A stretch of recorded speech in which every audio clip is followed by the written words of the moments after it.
Alrighty, so I chose to look do the sport basketball while using the reciprocal teaching style. Um, so with basketball, there's so many different ways you can teach basketball.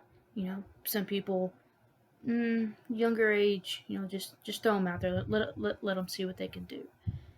But what I was taught and what I still teach today is the basics, the fundamentals. If you want to have great high school sports success in any sport, it starts at the younger ages with the fundamentals. So we're going to start with elementary.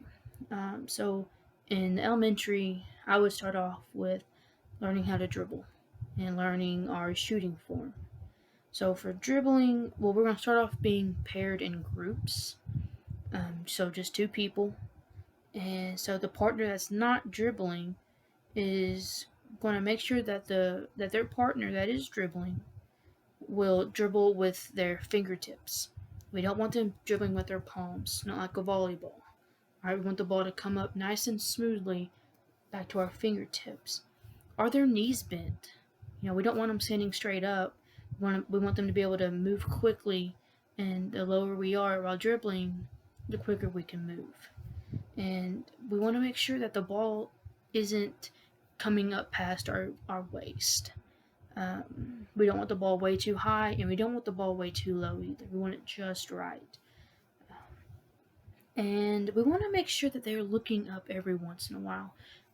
I'm not going in expecting my second grade PE class to be able to, look straight at their partner without looking down one time while dribbling. But we want to make sure they are looking up every once in a while. When they get more comfortable with dribbling, then we want to see if they can look up even more. So for our shooting form, we're going to be using the acronym BEEF.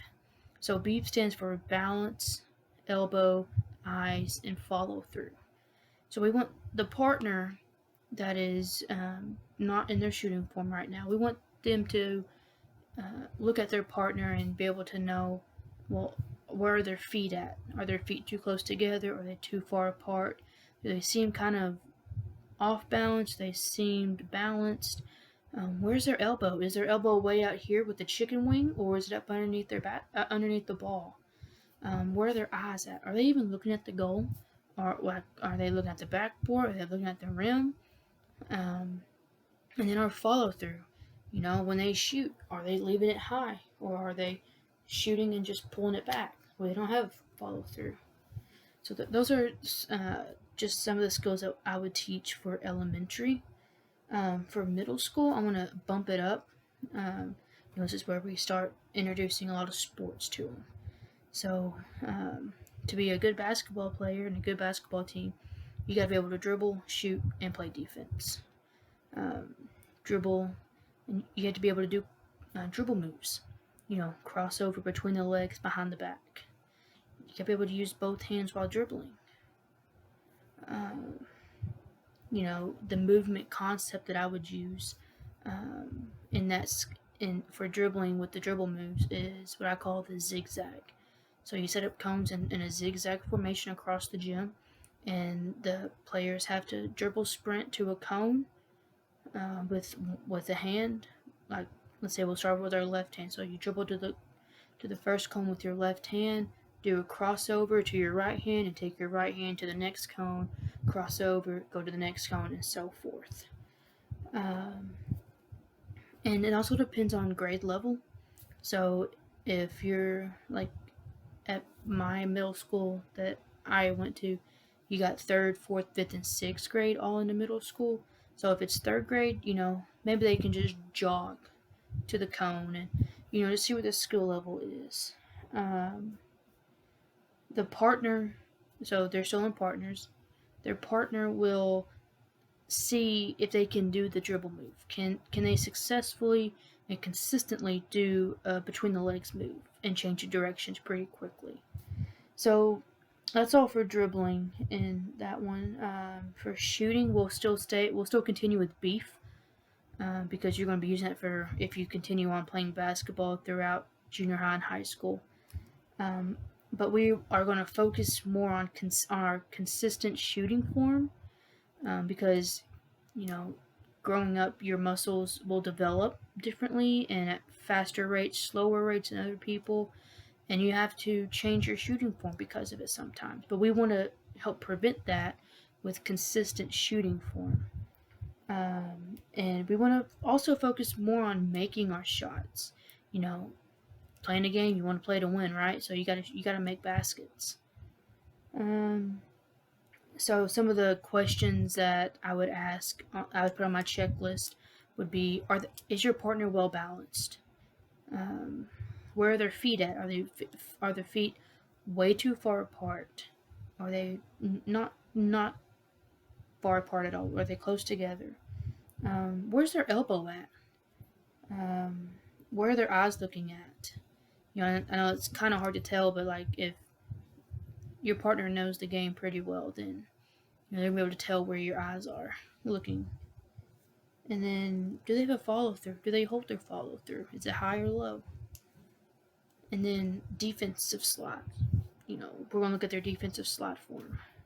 So their partner will be looking at how they slide. You know, are they hopping when they slide? Or are they crossing their feet when they slide? Are their heels clicking when they slide? Um, or are they just sliding smoothly, like it's graceful? Are they standing up, or are they staying low in their stance? Would be some of the questions I would put on my checklist for middle school.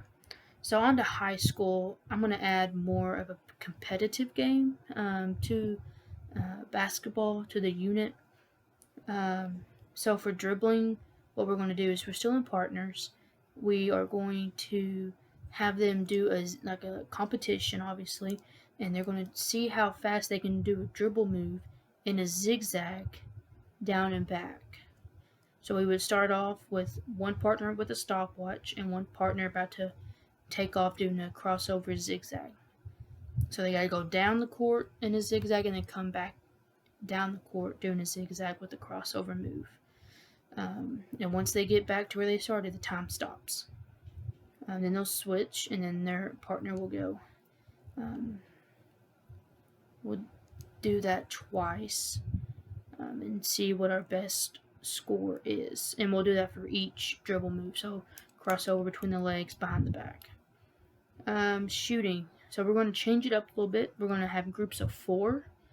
And so each group will have a rebounder, a passer, a shooter, and a stat keeper. So what we're going to do is we're going to have 3 balls at each goal, and we're going to put a minute on the clock, and shoot anywhere they want to shoot at on the court. The stat keeper keeps up with makes and misses. So let's say they shoot that the shooter gets off 18 shots within a minute, and they make 14 of them. So they would put 14 out of 18 on their checklist, and then they would rotate. Each person gets 2 attempts, but we rotate after each person, so the shooter can get a little bit of a breather before going back in. Now the defense is going to be more of the strenuous game.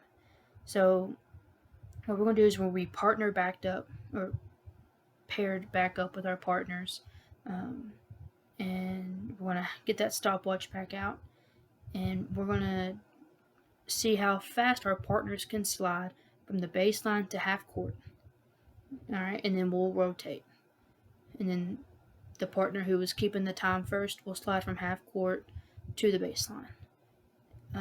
Then we'll switch back and we'll go full court. We'll see how fast they can slide the full court down. And then we'll switch again. And then the last thing we'll do is in the form of a line drill. So they'll slide from the baseline to the free throw line closest to them and back. And then from the baseline to half court and back. And then from the baseline to the other free throw line and back. And then do a full court slide down and back. And just see how fast they can go. We'll only do that once. Like I said, it's very strenuous, and if they have not had the the conditioning practice, then they'll be huffing and puffing real bad. So for my assessments, I went ahead and printed out some checklists for each section. And this is going to look backwards on the screen, but I'm going to just show you what I did, and then I'll explain each role. So here's my elementary checklist. So I did balance, elbow, eyes, follow through, and they have to. Their partner has to know, are they balanced? If they think they're balanced, they put a check mark. If they don't think they're balanced, they put an X. All right, and then elbow. Is their elbow way out here, or is it underneath the ball? If they think it's good, they put a check mark. If they don't, they put an X. Are they looking at the goal? Do you think they're looking at the rim? And then, check yes if they think so. If not, put an X. And their follow through. Do they have a follow through? Do you think it's a follow through? So check mark yes, X for if you don't think so. All right, and then are they dribbling with their fingertips? We don't want them dribbling with their palms. We use the fingertips. So check yes if they are, put X if they're not. And are their knees bent? Are they standing straight up? And so if they are, if they do have their knees bent, they put a check mark. If not, they put an X. So that's the checklist for elementary, and they'll each get 3 attempts at each item, at each check mark. My next checklist is the middle school checklist, which is a little bit more extensive, just because they're older and just make them more responsible. So I broke this up into 3 different tables. So on one page I got my dribbling and shooting, and on the third page I got my defense. And this one, the checklist is not just a check mark and an X. It is yes, no, sometimes, sort of checklist. So for dribbling, we're going to be looking at, can they do a crossover or between the legs, a behind the back move? So they would write yes, no, sometimes, sort of it. They kind of get it. And then the last one would be, are their eyes up when they're dribbling? That's a big thing. We don't want them to be looking down when they dribble. We want them to be looking out across the court. And then I gave a little recommendation box over here, or column over here, for them to give like a recommendation on how to do the move better. They can either write it down here, or they can tell them face to face. That helps with both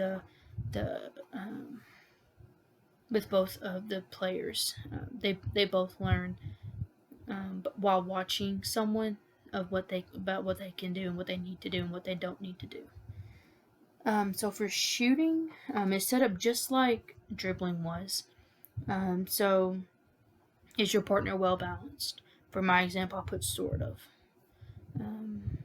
They weren't consistently balanced, The next one is your partner's elbow directly under the ball, making their arm into an L form? Are their eyes looking at the rim? And do they hold their follow through? Or do they hold it high or low? So they can, like for me, I said my partner did not. So no, they did not hold their follow through. But if they did, you could put yes, and they hold it high or they hold it low. Something like that. Nothing too complex. And then my defense, like defensive slides. Do they hop? Do they click their heels? Do they cross their feet? Are they sliding smoothly? Are they standing low or sitting low or in their stance or standing up? In that last one, they would answer with either standing up or sitting low in the stance. So for my example, I said standing up. So that's my checklist for middle school. And then for high school, I did just a smaller checklist, mainly because they'll be keeping time with this one. So for dribbling, like I explained, um, so how fast can they do the zigzag crossover for the first time?